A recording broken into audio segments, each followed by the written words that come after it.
Et donc, certains affirment qu'elles résultent des causes naturelles et d'autres des causes surnaturelles. Et donc, elles sont la résultante d'un processus évolutif de sélection naturelle sans l'intervention d'une intelligence quelconque ou par un acte spécifique de Darwin. Donc, comme j'ai expliqué tantôt, le fait d'avoir un scientifique qui travaille sur ces expérimentations annule le principe de Darwin, parce que selon le principe de Darwin, c'était la chance, c'était le hasard qui opérait, ce n'était pas quelqu'un qui opérait.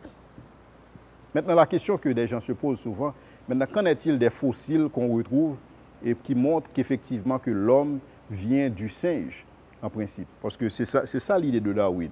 L'idée de Darwin, c'est que nous avons évolué et nous sommes passés d'une dimension végétale à une dimension animale et vers une dimension humaine.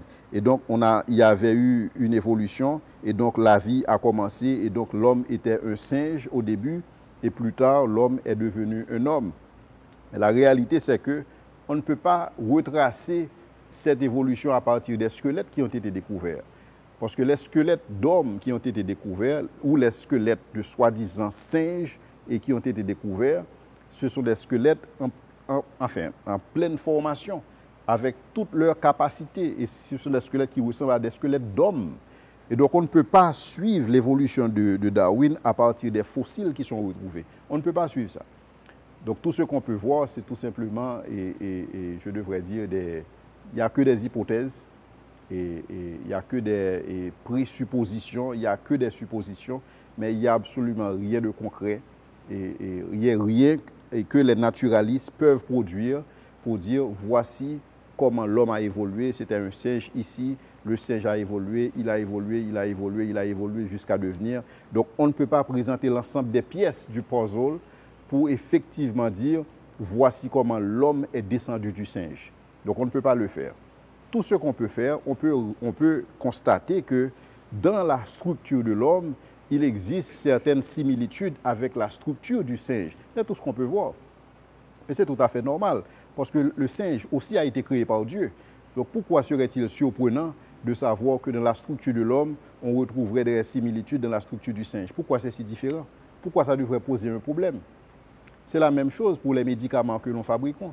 Nous fabriquons des médicaments, certains médicaments sont testés sur les rats, parce que le rat a été fait par Dieu, l'homme a été fait aussi par Dieu. Il n'y a aucun mal à cela.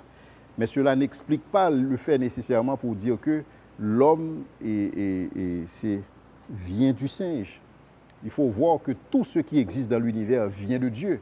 Puisque tout vient de Dieu, il n'y a aucun mal à trouver des ressemblances ou des similitudes entre les créatures de la terre.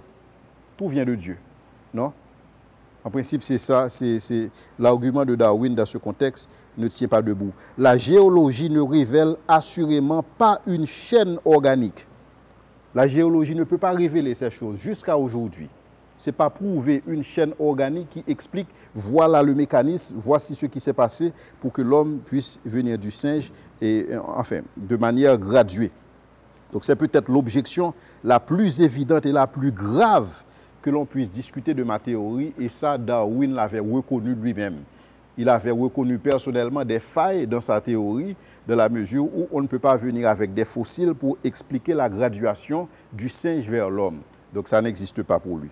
Donc il y a plus de 140 ans depuis la théorie de Darwin, la situation a empiré.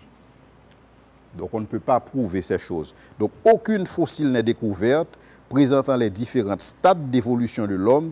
Donc il n'y a que des inférences. Que des inférences sur la base des similitudes. L'homme ressemble au singe et donc l'homme doit venir du singe. Ça n'a absolument aucun sens. OK?